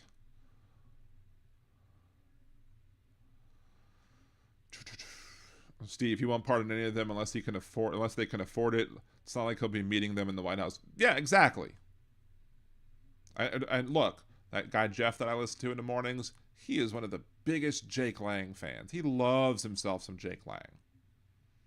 He's even had him call into his show. And there's video of Jake Lang literally hitting cops with their own equipment. But for some reason, that's okay for them. Blue lives don't matter at that point. Blue lives don't matter if it means trying to steal an election for Donald Trump. Blue lives don't matter at all. Again, no such thing as a blue life, but they don't matter unless they're attacking black people. Later, Suzanne. Have a good night. Thank you for coming along for the ride that is Liberal Dan Radio. Talk from the left. That's right. I'm still laughing at the pinned post. A Luigi board. Hilarious. Did you come up with that by yourself, Josh, or was that something that you saw somewhere else? Regardless, I'm still giving you credit in chat, but it's hilarious. It's kind of ironic to Brits that the election was November 5th. That's the night of our bonfire night, Guy Fawkes treason celebration. Yeah, pretty much. Remember, the 5th of November. Irony. Original statement. Well, I will give you all the credit in the world then. You are amazing. I love that. I love that for you. Kind of makes me mad I didn't think of it first. But I can't always be clever 100% of the time, right? So one of the other things I was going to say, I need to write this crap down sometimes, because sometimes I'll have a thought and I won't write it down. I'll have a thought when I'm mid-thought and I don't jot it down, so therefore I can't bring it up later because I forget. It happens. Whatever. Let's see. Let's just check. Maybe something in the Google News will remind me. Oh, of course. Manchin and Kristen Sinema prevent Democrats from locking majority on labor board through 2026. Because they're fuckers. They don't. Yes, I love puns and dad jokes. Dad jokes or rad jokes, as I often say on nerdydan.com. Senate Democrats failed Wednesday to confirm a Democratic member of the National Labor Relations Board after Senators Manchin and Sinema opposed the nomination, thwarting their hopes of locking in a majority at the federal agency for the first 2 years of President-elect Donald Trump's term. The vote to move ahead with the nomination, Lauren McFerrin, who currently chairs the NLRB, failed 49-50. Had she been confirmed for another 5-year term, it would have cemented a Democratic majority on the agency's board for the first 2 years of the incoming Trump administration. Now Trump will likely be able to nominate McFerrin's replacement. The NLRB oversees labor disputes. So there you go. That's maybe the thing that was brought up, that Lauren McFerrin is now going to be replaced by Donald Trump instead of allowing Biden to name her to the board. So therefore, the National Labor Relations Board is now gonna maybe it was a different person, but still same thing. You know, anybody who, I always question why Joe Manchin was a Democrat. There's no position that Joe Manchin holds that is in any way in line with the Democratic Party. I don't know why he's ever caucused with the Democrats. It never made any sense whatsoever. Unless he felt at the time that was the only way he could get elected. The Republican governor of West Virginia was more liberal than him. And he's a frickin' Republican. And of course, Sinema, you know, it's your typical I care about myself, nobody else type of, as they call, white advocacy. Where, well, they care about themselves, but they don't care about other people. So Manchin left the Democratic Party in May, while Sinema withdrew from the party in 2022. Both chose to not run for another Senate term and will be leaving Congress in January. Good riddance. I hope you have the time of your life. Sorry. Best Mate was on the front page of a national newspaper once because of Pam Anderson. True story. It was ages ago and nothing exciting. It's stupid, in fact. Nice.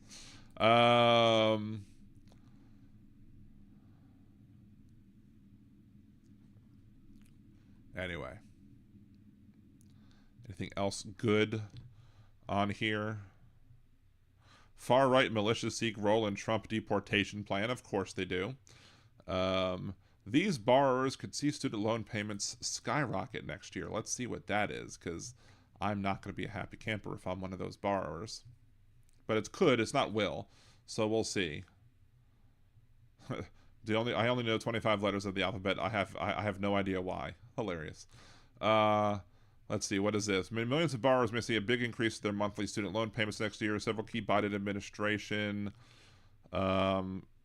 initiatives are impaired or will expire in 2025. Many borrowers with federal student loans have become income-driven repayment or IDR plans. IDR uses formulas applied to a borrower's income and family size to calculate their payment amount with annual adjustments. Typically, a borrower may qualify for student loan forgiveness after 20 or 25 years. Borrowers in IDR plans may be in for an unexpected jump in their monthly payments, and for some, the increase could be very substantial.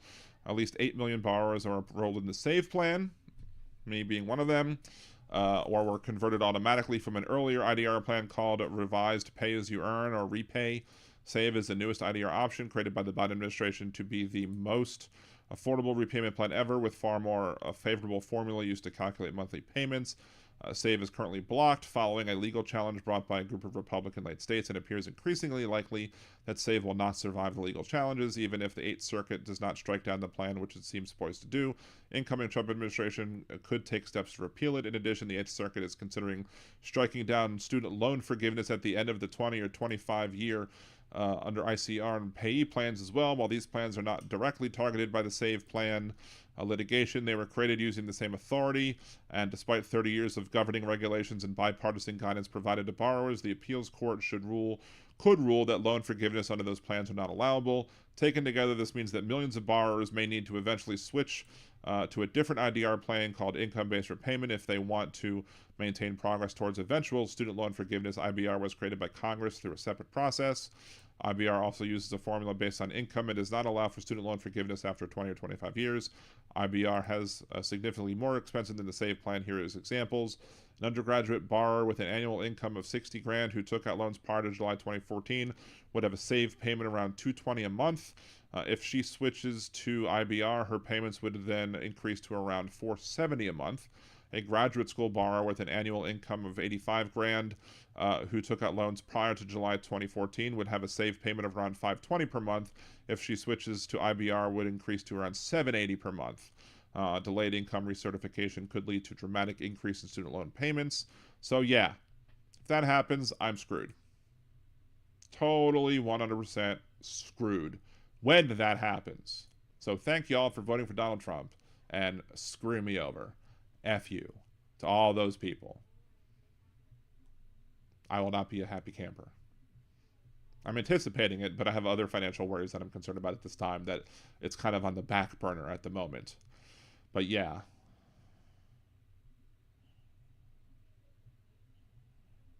Of course, we talked about Syria and France on the last show, so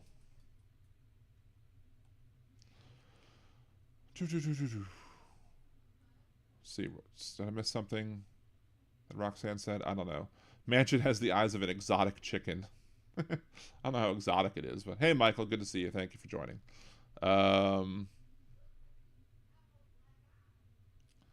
Yeah, I'm screwed with my student loans now too. Thanks. Oh, I have so much student loan, it's ridiculous. And yeah, because it's based off of your, like, it's kind of like what I think it goes by is it's 10% of your not your overall income, or it used to be 10% of your income that's not necessary. Your, whatever the word I'm looking for that I can't remember off the top of my, discretionary income. There you go. 10% of your discretionary income used to be the calculation. SAVE plan dropped it down to 5% of your discretionary income. Discretionary income excludes things like, your payments for health insurance and your payments for other things like rent and mortgage and other stuff like that. So your discretionary income is not your overall income. However,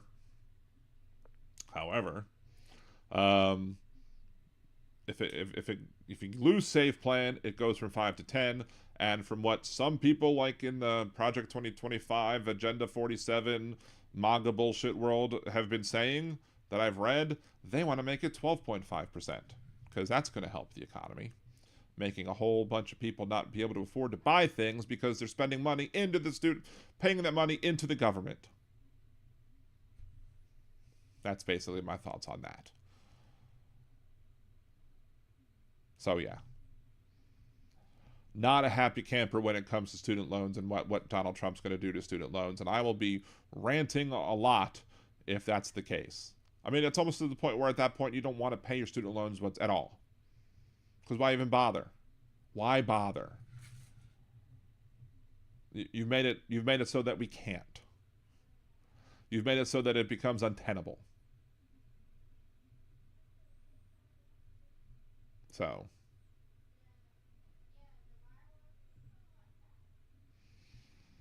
Let's see. Boo, boo, boo, boo, boo. I think that's... Let's just flip over to U.S. for a second just to see.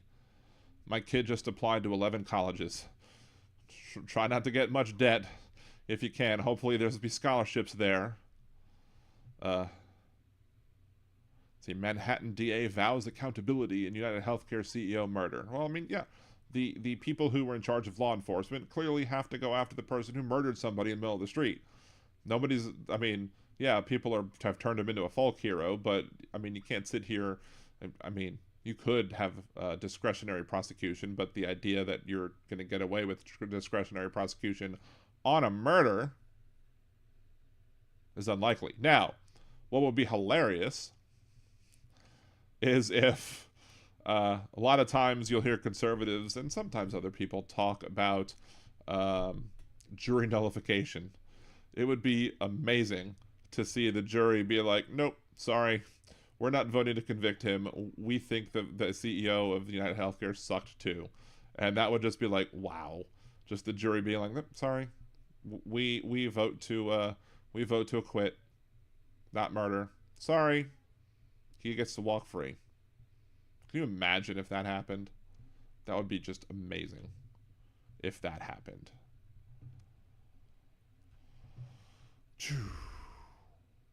Let's see what else. Got those Malibu fires. I have some people who live in, some of my relatives live in California. That one, was it Princeton? Whatever university they were at, where they were sitting in the library and the flames were like right there outside the window. I couldn't imagine. I would be terrified. That would be nuts.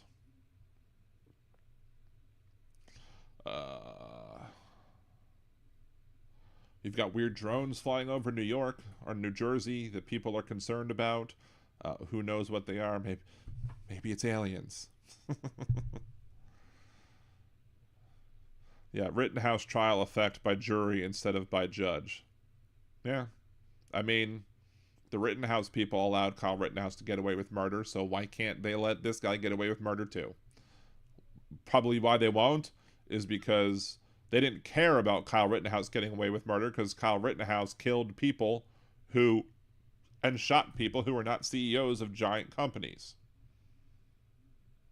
Whereas this guy, Luigi, shot a CEO of a company.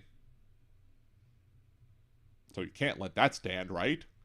But you can let Kyle Rittenhouse get away with, killing people in a way that should have been considered illegal. But the prosecutor screwed up. Or maybe even purposely screwed up. Who knows? I can't speak for what's in his head, but there were some clear missteps during the trial that made me have was this purposeful? Because maybe he felt like he had to bring the case in order to... Maybe he had to bring the case in order to satisfy some people, but then lose the case in order to satisfy the other people. Some BS. I have some videos about it. It might have been Pepperdine. Yes, feed on the dashboard. It might have been Pepperdine.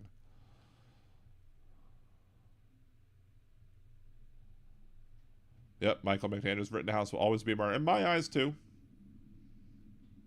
Those killings should not have been legal. Why did he shoot multiple times?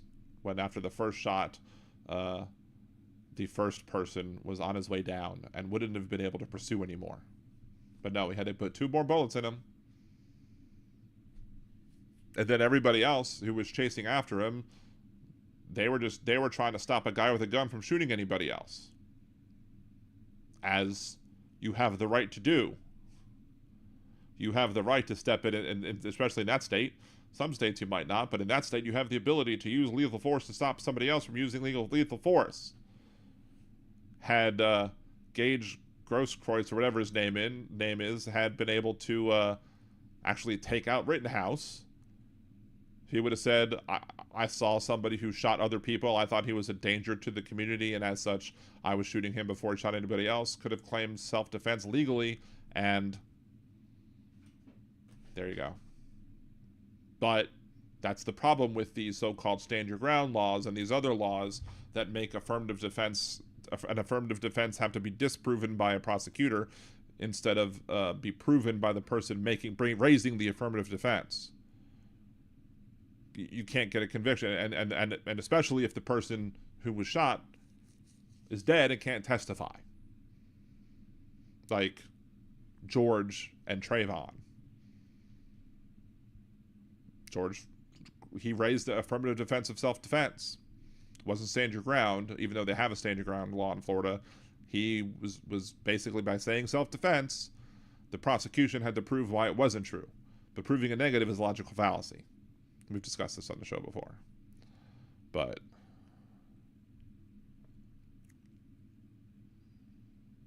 see, in China, unpaid workers are lighting plants on fire or having propane explosions, putting the employers out of business. Interesting. What the hell? Propane and propane supplies? Oh, damn it. They shouldn't be ruining my propane. Now the cost of propane is going to go up. I hate inflation. Oh, damn it. Sorry. Anyway. I think that's about it. So what we will do is... Oh, wait. No one ever answered if we did Hypocrite of the Week on Monday or not. So what I'm going to do is I'll go ahead and because I don't have the show end audio, I'm going to just, say thank you for watching Liberal Dan Radio, Talk from the Left, that's right. Mondays and Wednesdays here, 8 p.m. Central here on liberaldanradio.com or twitch.tv/liberaldanradio. Again, support the show in all the different ways we talked about above. Like the video, comment on other videos, like other videos, share videos, all the other good stuff. Help the algorithms out to get more people in. Encourage your friends to subscribe because we need a stronger, progressive, leftist talk base to combat the conservatives over the next 4 years. We need that. So that's why we need to push channels like Trucker John, like Boston Brian, like Hal, even though Hal's bigger than all of us, but still, Hal's smaller compared to other people. Like Dude, like, to say Trucker John already? I don't know if I said Trucker John, but if I haven't, Trucker John. All Boston Brian. Anybody else who I haven't mentioned who is out there, who is also on the left. Support all their shows, help all their algorithms, push everything up, because we need all the help we can get when it comes to fighting back against this MAGA stuff. So again, we're going to play Hypocrite of the Week going into the break, and then after playing Hypocrite of the Week, it is when the Twitch stream will end, and of course we'll play the Nimbus show as the outro for the YouTube channel. So till next time, this is Dan Zimmerman with Liberal Dan Radio. Talk from the left. That's right. This week's Hypocrite of the Week is Donald Trump, who whined and complained like a little baby about supposed lawfare being used against him by the Justice Department. Now he believes anyone who participated and possibly even enabled the January 6th hearings should be put in jail. No mention, of course, of what crimes they supposedly committed. He hasn't manufactured them yet. To see who next week's Hypocrite of the Week will be, tune in live Mondays and Wednesdays at 8 p.m. Central on liberaldanradio.com or twitch.tv/liberaldanradio for more talk from the left. That's right.